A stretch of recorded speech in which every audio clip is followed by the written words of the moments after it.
So, first of all, thank you so much. I'm so incredibly honored to be invited to have a keynote presentation at this workshop and conference. And just like Cecilia, I want to say thank you so much to Giuseppe and to Mirella, of course, for inviting us and for this wonderful opportunity to talk about some of our findings and to discuss some larger topics that we kind of touch about. I'm going to start this by presenting just a few things like the hypothesis of our main project, the Back to Blood main hypothesis, which is here. It says our main hypothesis from when we started out is that cultural and spiritual products related to the Norse past are connected to people's concerns about sustainability, identity, and citizenship. And such products are, for example, television series, films, digital games, music, festivals, and Viking markets, as well as new ways of disseminating and using the Norse past in the museum, school, and tourism sectors.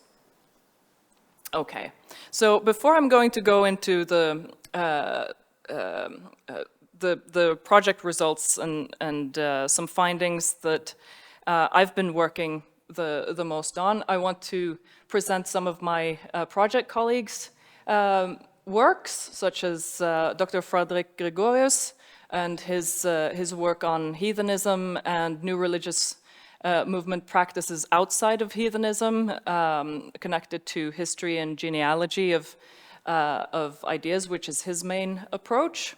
He has worked on masculinity construction, reception of Old Uppsala in Sweden as a kind of Atlantis of the North, and the fight against Ragnarok in a new kind of heathen or heathen adjacent movement called Nordic animism.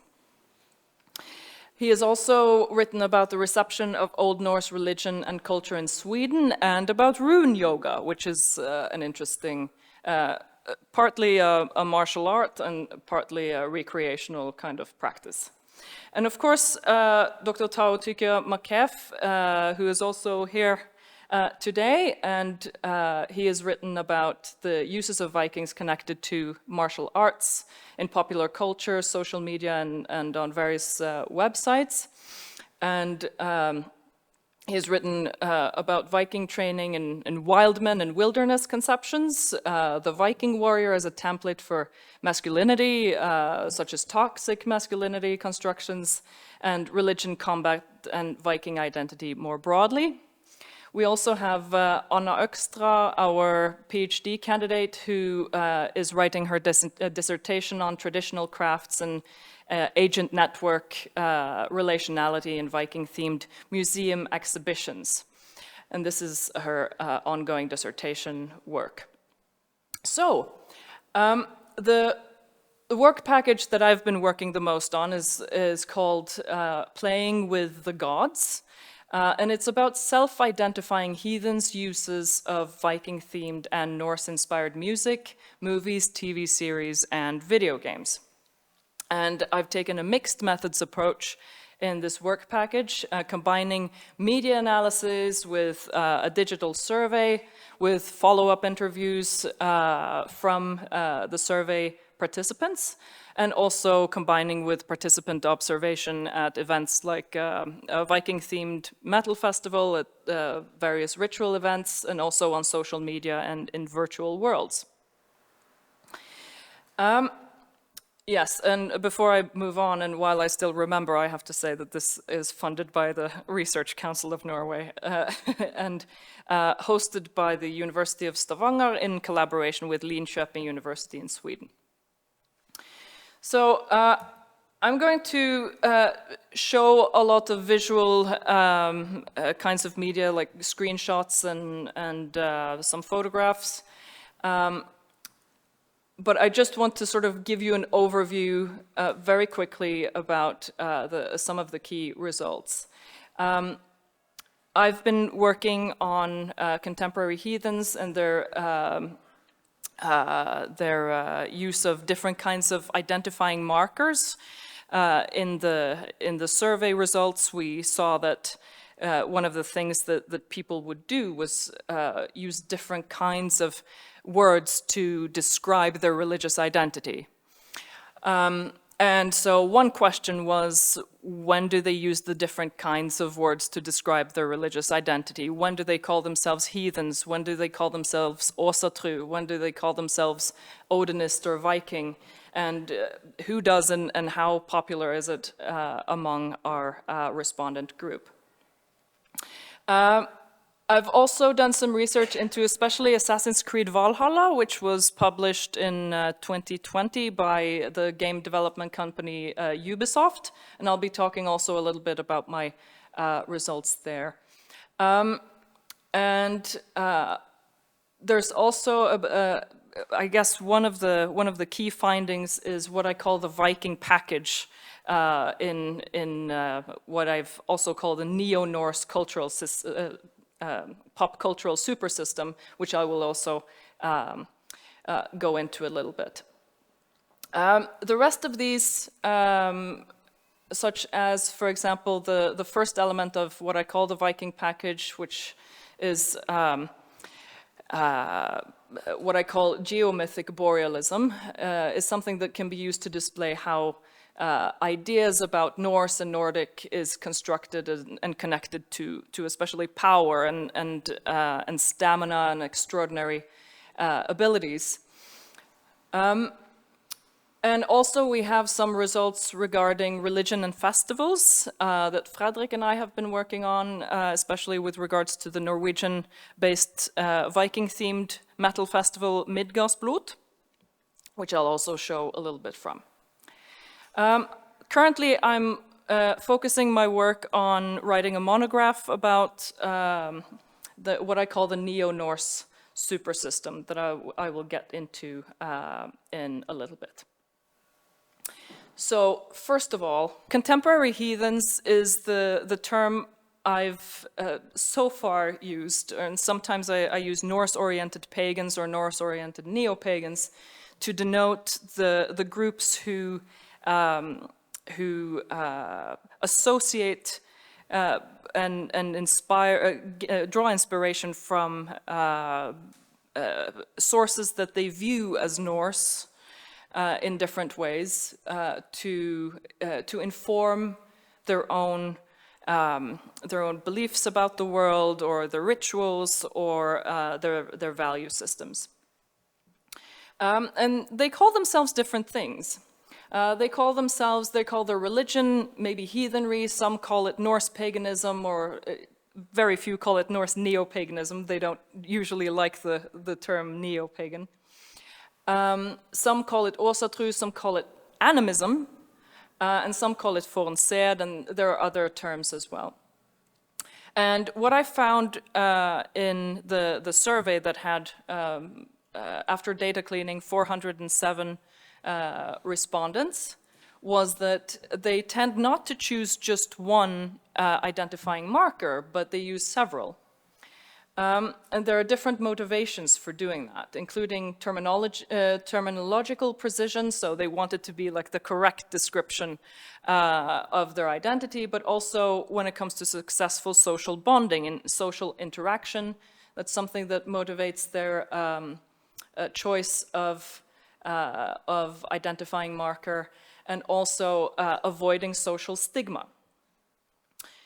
So just to show some graphs here, this is the response we got from the question, I'm comfortable calling myself the following, and then they could check several boxes. And you could see that 79% chose the term heathen and selected that as one of the terms that they were comfortable with. They were also comfortable calling themselves pagan to a large extent, 66%. But then it gets a little bit more varied. So Åsatru, only 41% of the respondents were comfortable with that term, and 36% were, almost as many as the Åsatru, were comfortable also calling themselves animist. Polytheist was the next one, and you can also see here, for example, Odinist, only 4% are comfortable calling themselves Odinist. The same number of respondents who are comfortable calling themselves Wiccans. When it comes to the number of people who are comfortable calling themselves Viking, it's also only 8%. So it's not a lot of people. They tend to be sort of critical of using the term Viking in reference to themselves, even if they use the modern Viking term. And then if we look at the people who are comfortable calling themselves heathen, we see that they're also comfortable calling themselves a lot of other things, especially pagan, 73%, and then almost half are comfortable calling themselves Åsatru, and again, 39% of those who call themselves heathen also want to call themselves animist, and so on and so forth. And the trend just sort of, it differs a little bit between the different variables. So if we look at the ones who are comfortable calling themselves Åsatru, then we also see that there's a strong overlap with heathen and also with pagan, but then it kind of drops off.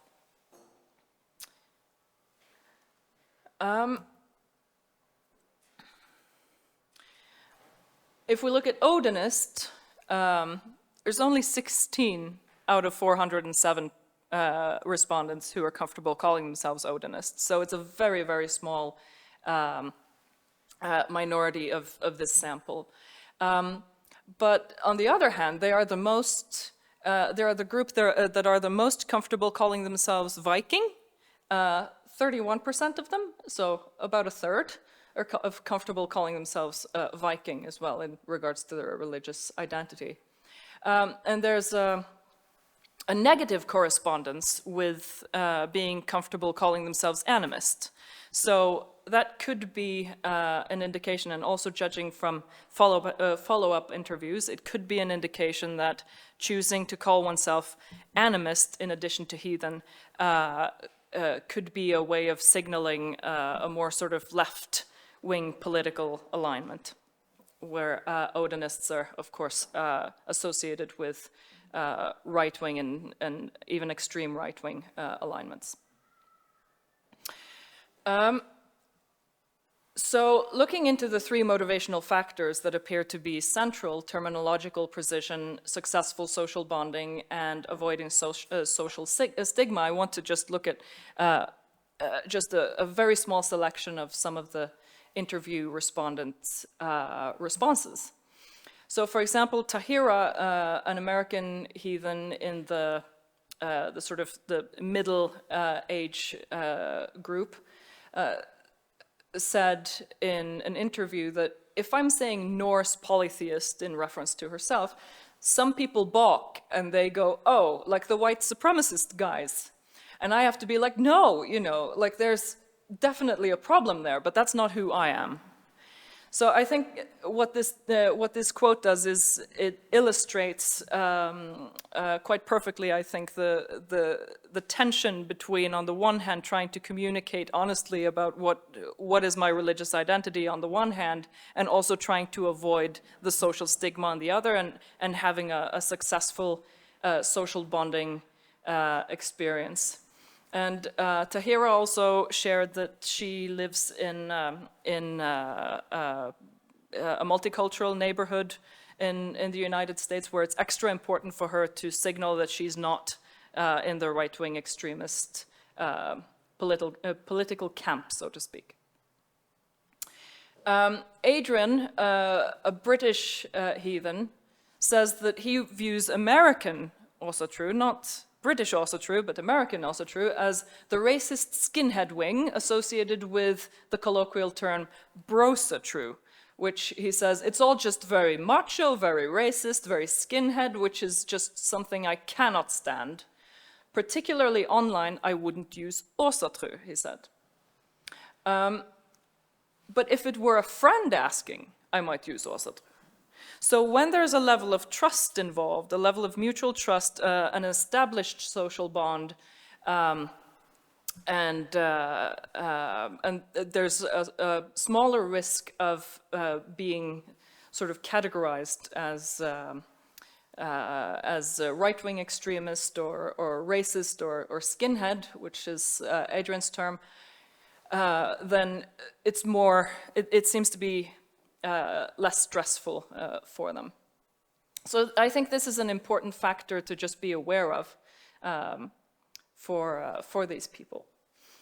Now, when it comes to the Neo-Norse supersystem, I use the term Neo-Norse not not without stress and not without concern, because of course it's a neologism, and neo prefixes can be applied to so much and they always run out of date, but we keep using the term.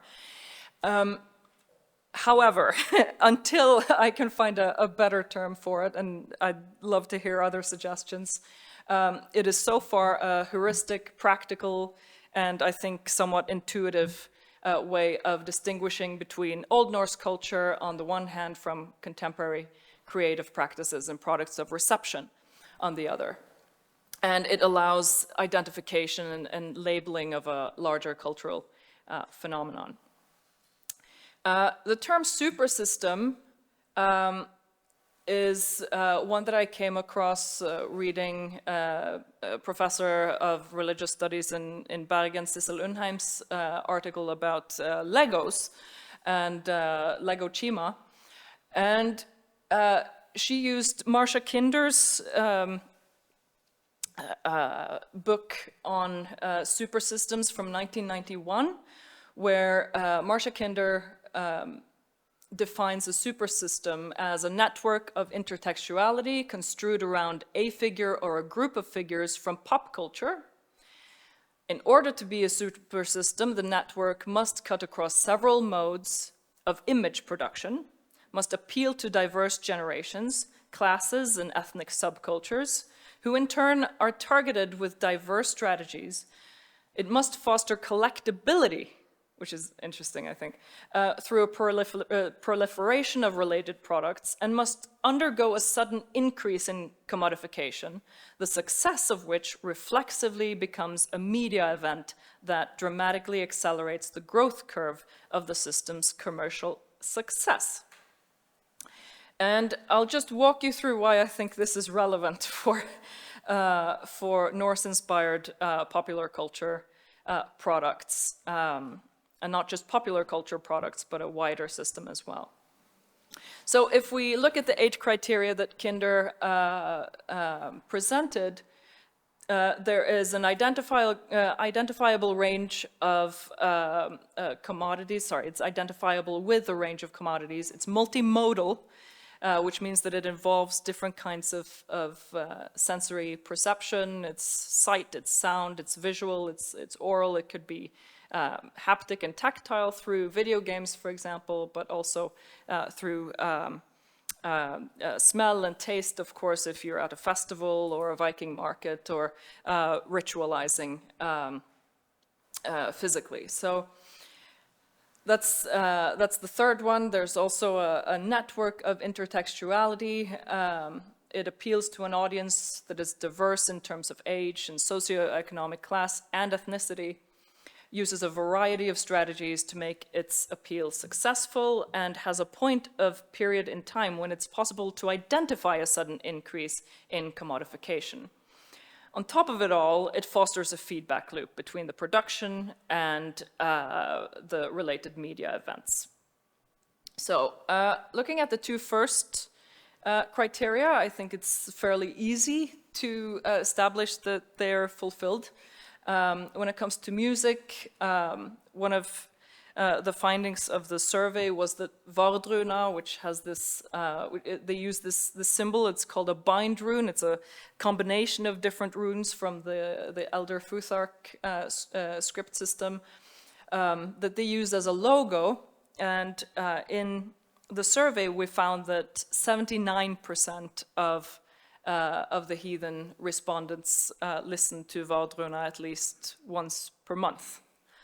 69% say they listen to Heilung, which is the kind of runner-up, and then you have Einar Selvik, the composer and the lyrics writer, and in many ways the front figure of Vardruna, in a sort of third place, along with the Faroan artist Eivor, and so on and so forth.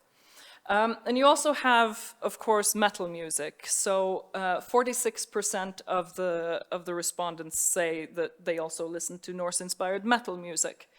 And with them, Amon Amarth is definitely the most popular one, followed by Tyr and a couple of others.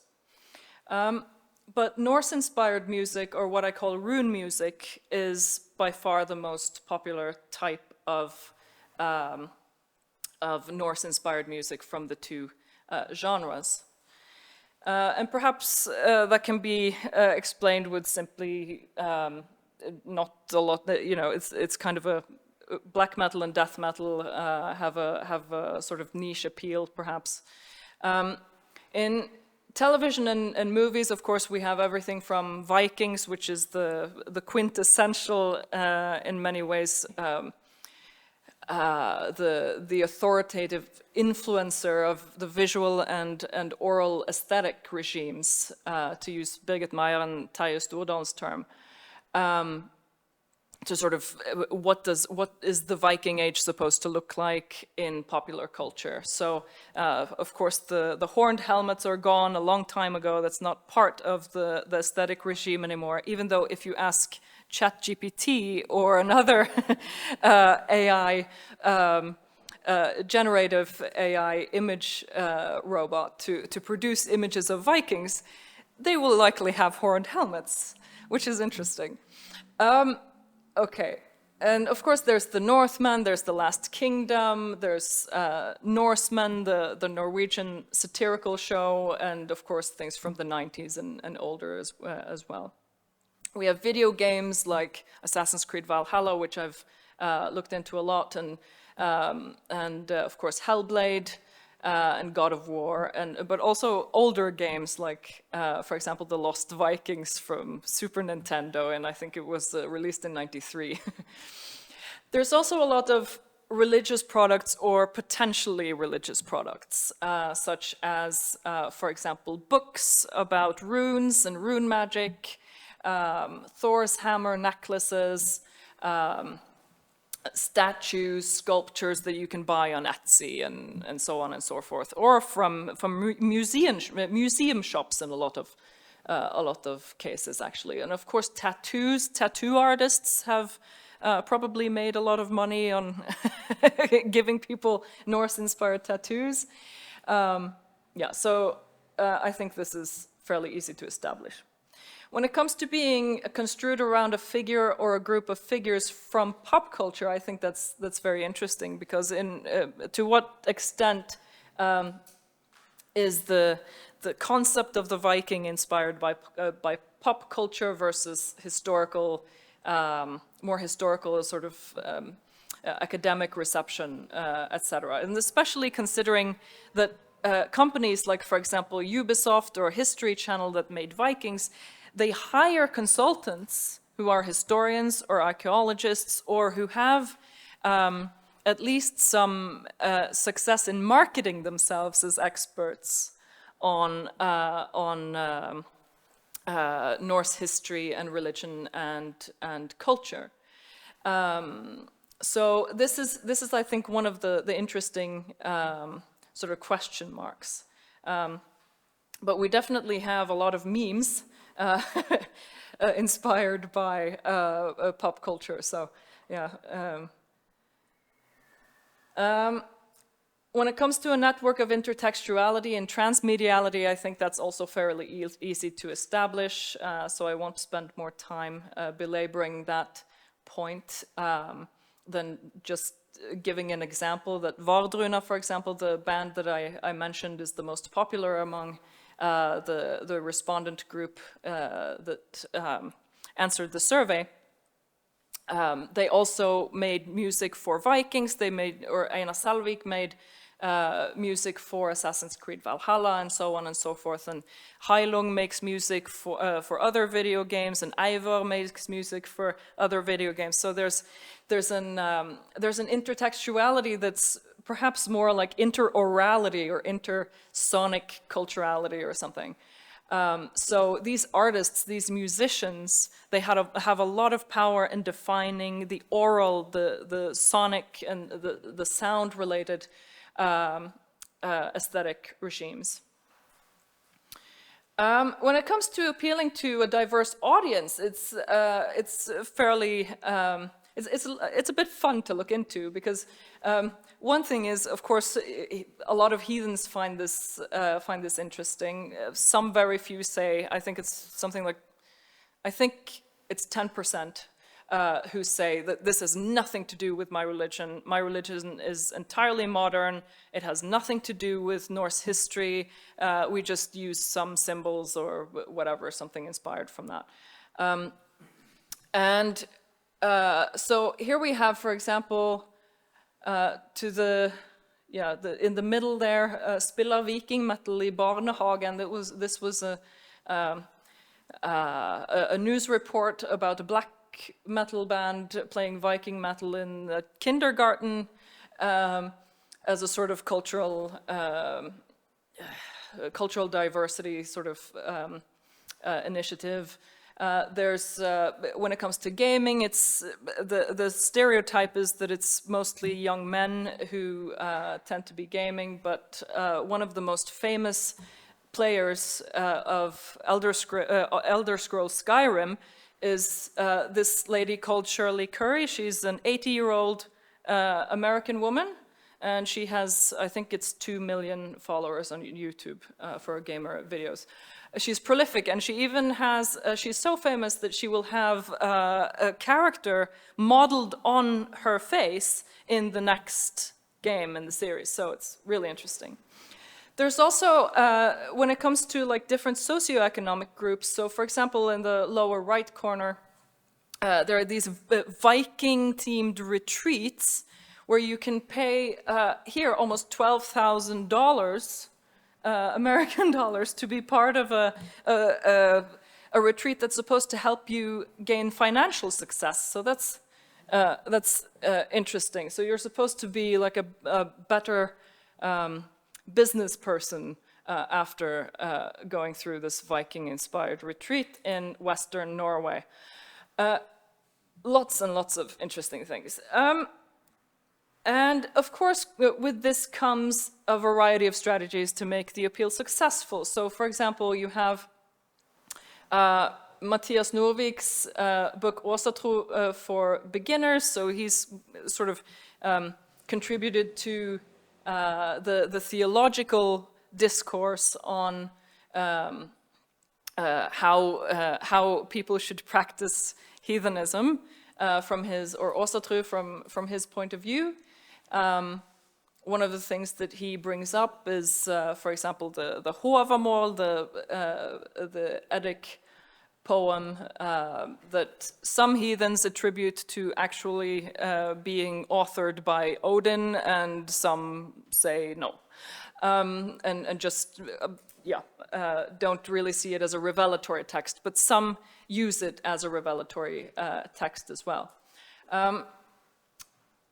There's also rhetorical uses of things like be a wolf of Odin, or it's better to be a wolf of Odin than a lamb of God, which is of course based partly on a misunderstanding of the term lamb of God among Christians. But so this sort of antagonism towards Christianity is very it's very present. And so it's trying to appeal, I think, to and also trying to demonstrate a kind of religious and cultural superiority towards Christians. My God is a hammer, your God was nailed to a cross, etc. So, and there's also things like, for example, for Vardruna and Einar Selvik and Heilung and other musicians being very clear that their instruments are based on old findings, is, making connections to some sort of old traditions is a very important legitimization strategy. Live like a Viking was one of the selling slogans for Assassin's Creed Valhalla at the end of the trailer. So there's something here about what is appealing about being immersing oneself into a sort of Viking identity, whether it's playful or not. And when it comes to the point and period in time, I think it's easy to identify, even though there has been several periods of a sort of surge in interest. I think it's easy to identify the around 2008, and then just growing interest in and a growing proliferation in cultural products that then peaked, I think, around 2020, which I think should, of course, be contextualized with regards to the COVID pandemic and the wider surge in sales for digital products, of course. Okay. And then when it comes to the feedback loop, so it's interesting because it kind of it generates a gallery, a fairly big gallery of products on offer that are not only available in the popular culture realm or entertainment realm, but are also given these events like, for example, Midgårdsblot, the Viking-themed metal festival that I mentioned earlier, where we've done fieldwork, where these Norse-inspired artists and metal artists as well perform. And we did some interviews there as well as a survey that we repeated 2 years. And one of the things that we notice is that the largest group, the largest religious group, were self-identifying heathens, but they're smaller than the group who identify as atheist or agnostic. What we also found was that for the people who identify as heathen, also outside of the festival context, there are some sort of central characters involved. That you have some people who either are or have been ritual specialists in religious organizations, heathen religious organizations who are there. You get contributions from heathen theologians. Sometimes, and but even though the focus is sort of on the music, there's also concert-related ritualization and interpretive processes going on, such as, for example, one respondent or group of respondents that we had who said that when there was just before a Vardruna concert, there was a group of birds flying over the concert space, the concert area, probably geese. They flew in a typical geese formation. And what we observed while we were there attending the concert was that everybody around us, or a large group of people around, were just in awe of what was happening. And they expressed it through just making sounds like, oh, wow, and and then there was somebody in the audience calling out, Odin!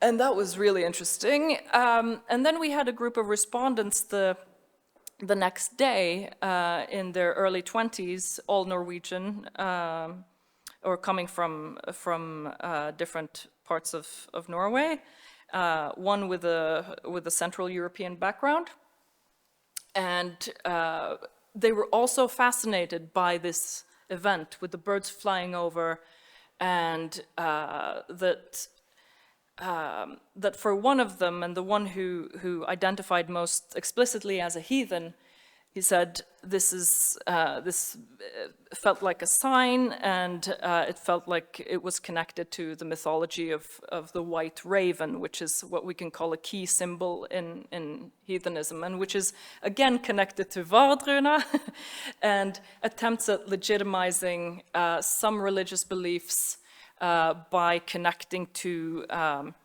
some interpretations of, for example, prophecies or texts or different kinds of heritage elements from other cultures that are seen as indigenous or have indigenous status. So, for example, there's a traditional interpretation now of an Alaskan indigenous group that reportedly have a prophecy saying that when the white raven returns, there will be a spiritual awakening. And this is then interpreted as being connected to the front figure of Vardruna, namely Einar Selvik, who had a background in a black metal band where his artist name was Kvitravn, White Raven. So it's kind of, it gets a whole sort of prophetic and charismatic authority kind of interpretation. All of this goes into the whole Midgårdsblot and the concert ritualization. Heilung call their concerts rituals. I have respondents who report that during concerts they feel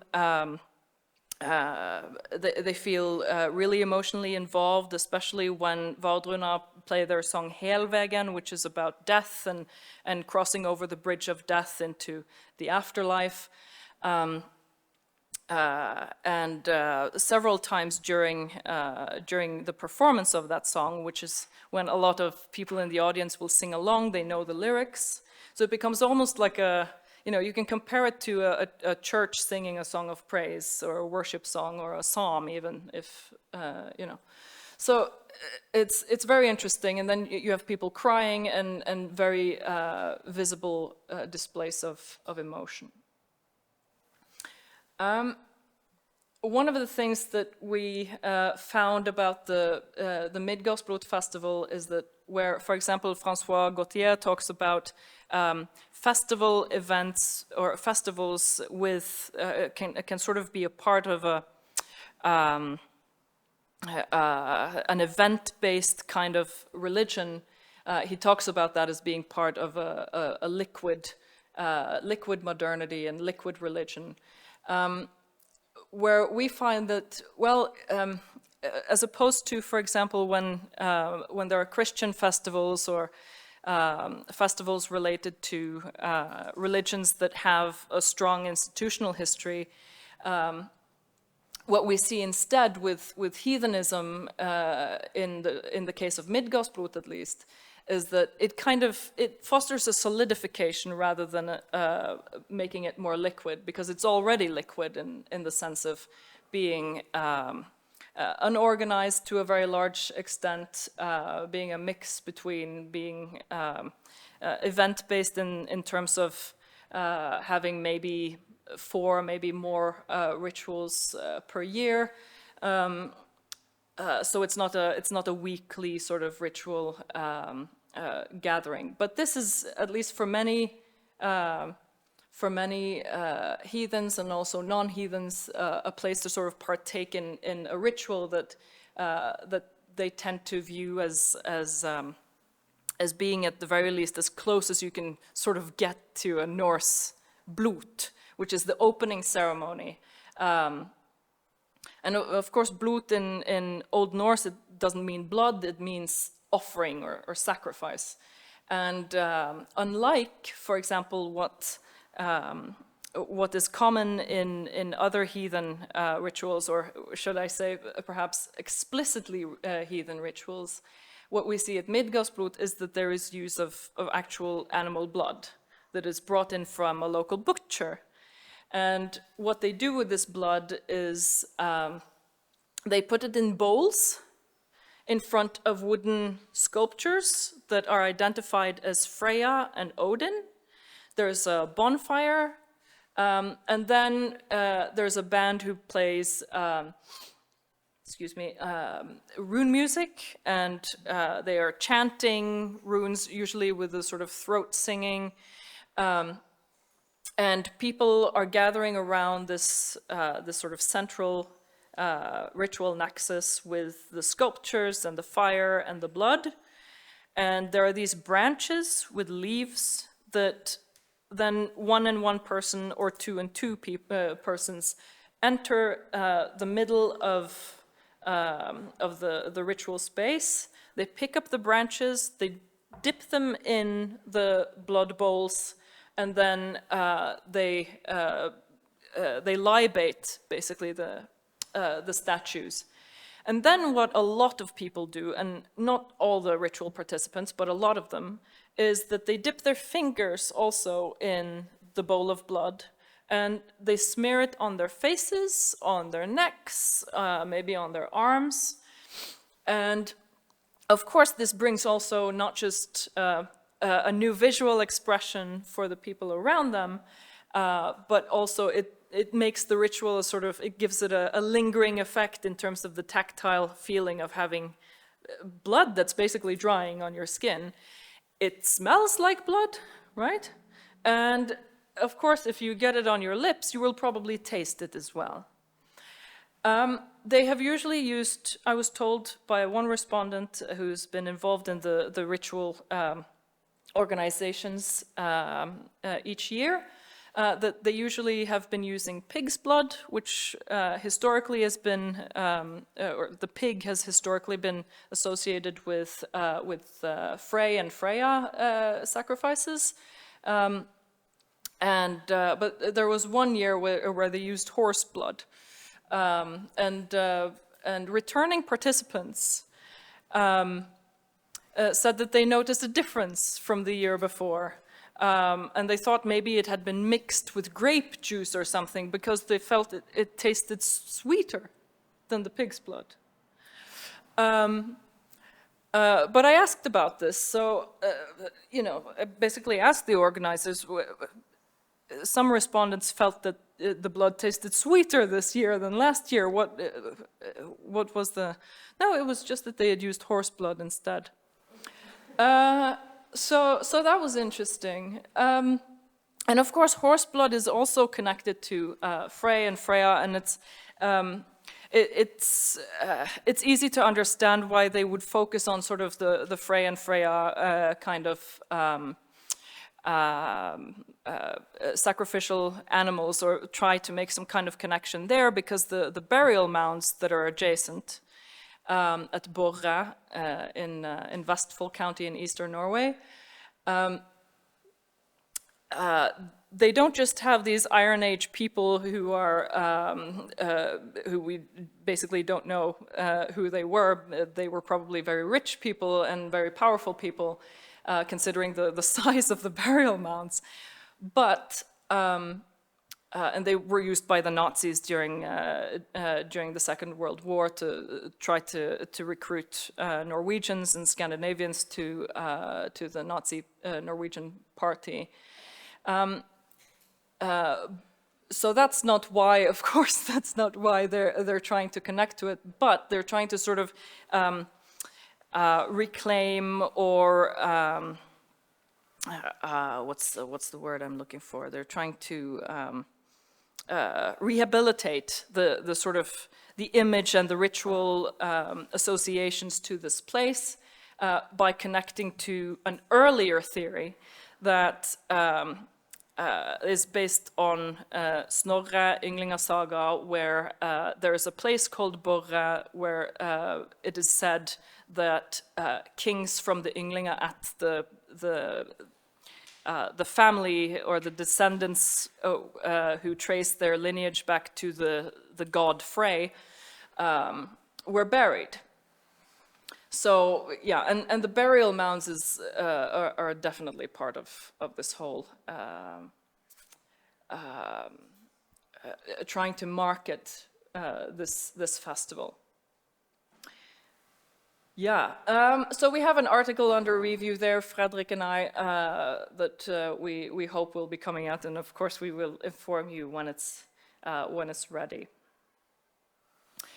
So this is what we try to call solidification, partly because not just that it's given a sort of an annual recurring form, but also because it's institutionalized in the sense that it is not just a festival, but it's connected to the museum, the Midgard Viking Center museum, and they also organize these talks, these lectures about Norse history, but also about heathen theology and music, and yeah, right.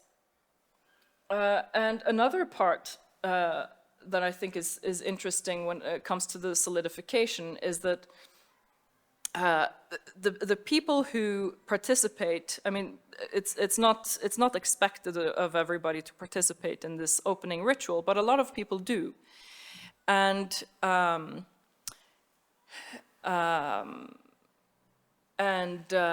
so they can sort of enter a ludic or a playful heathen identity that they can then step out of when they leave the festival or they leave the ritual area.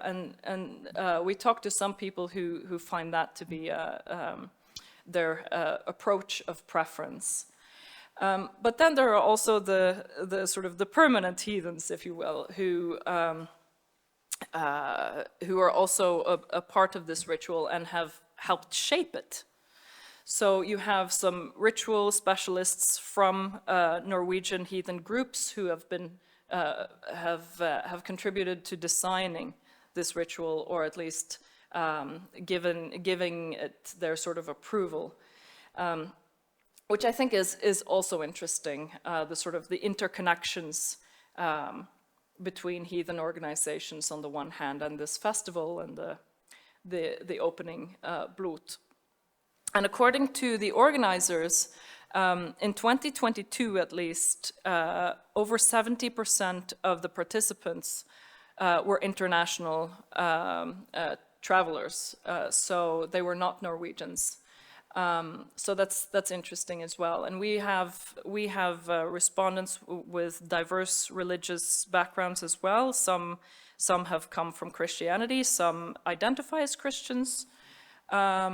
Some have come from a Muslim background, some have come from a Jewish background, but most seem to be sort of in a kind of atheist or agnostic mode if they're not in a heathen sort of ludic frame already, or permanent heathen religious identity.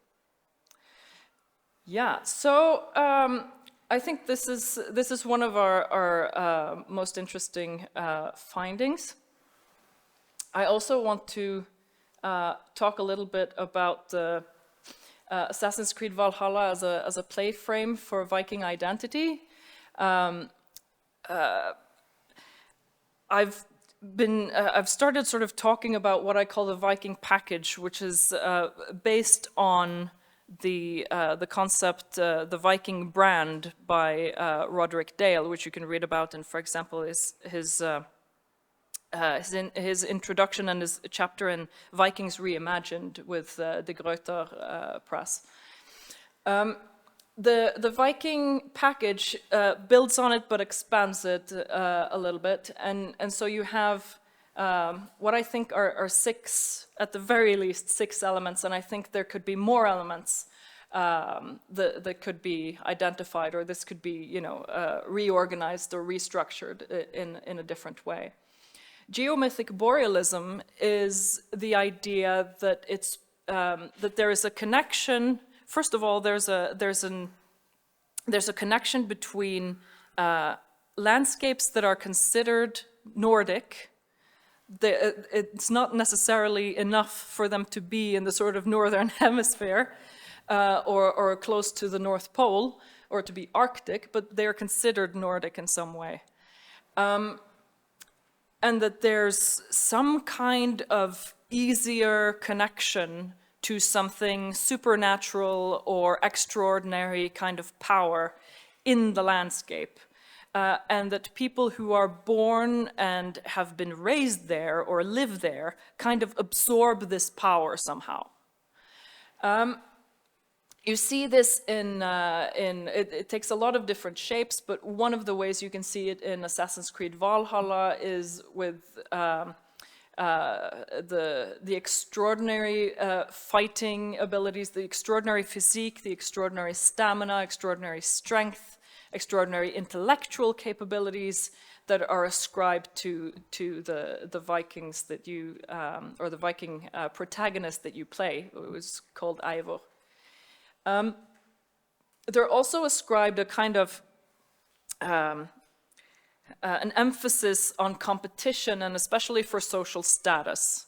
And one of the ways you see that in Assassin's Creed Valhalla is that there's a lot of conflict with Anglo-Saxon Christians, or characters that are ascribed Anglo-Saxon culture and Christianity. And especially when these are female Anglo-Saxon persons or characters, you see that they're lower on the social status ladder in the game, and you can see this in terms of whose expense are the jokes being made at, when there is profanity or sexualization, but sort of indicated that these people are less intelligent, then it's usually Anglo-Saxons, usually Christians, and usually especially pronounced when it comes to female characters of that variety. So I think that's interesting. And despite that, there's also an idea that Vikings were more equal in terms of gender, or they emphasized gender and sexuality orientation equality more than their contemporaries. So, which to a large degree is a projection at the very least, and anachronistic. But at the same time, of course, a video game is not meant to be a historical depiction.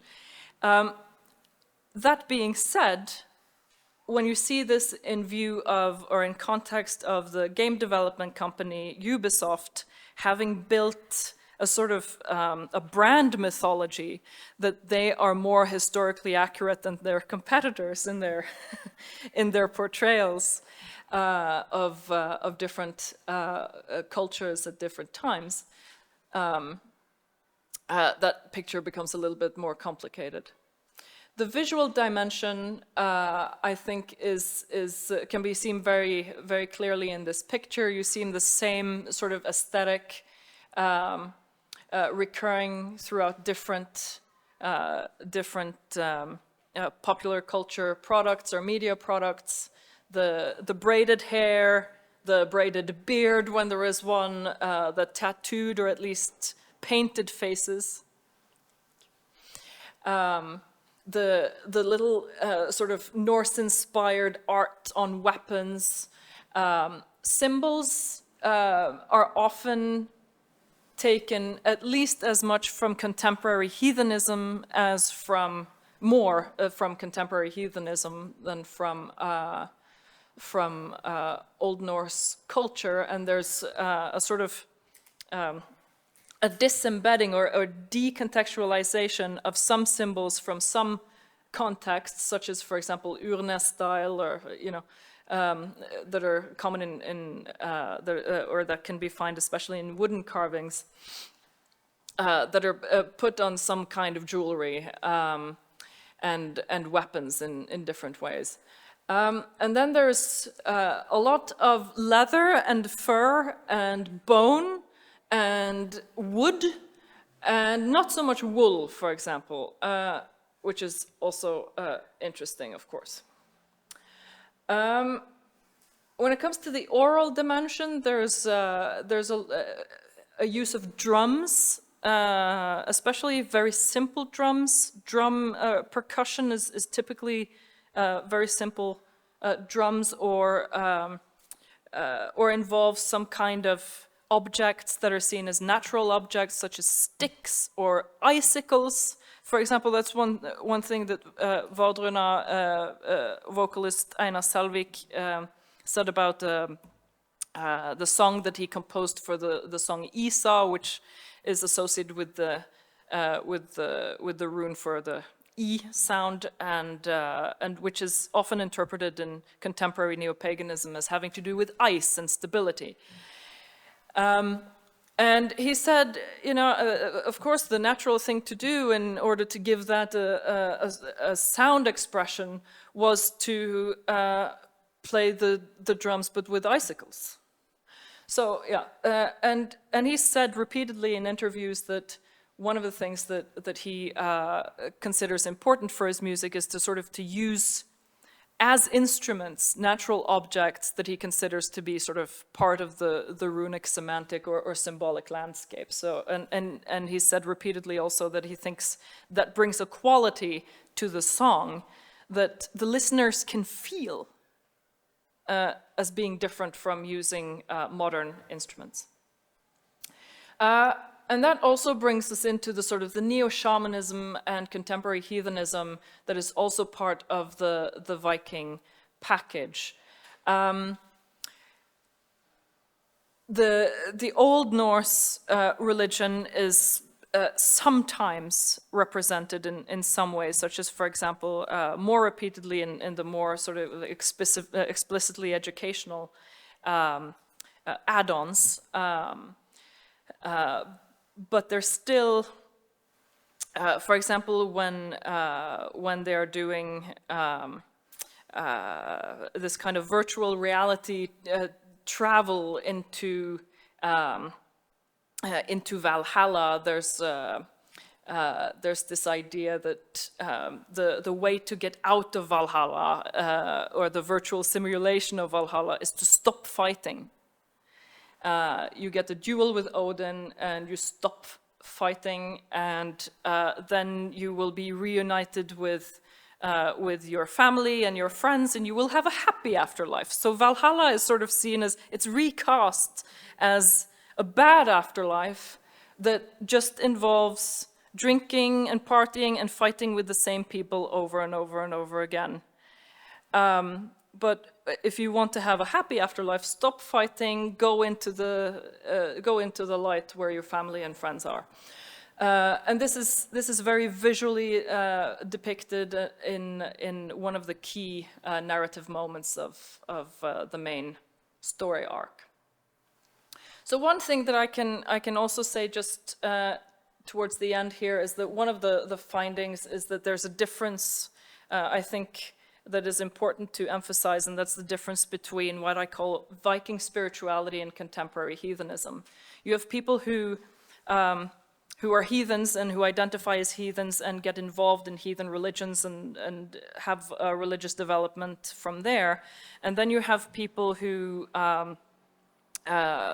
see what they consider to be people worthy of emulation in some way. So, for example, this amazingly strong person has a lot of tattoos and is very muscular. Maybe I should be muscular and get a lot of tattoos.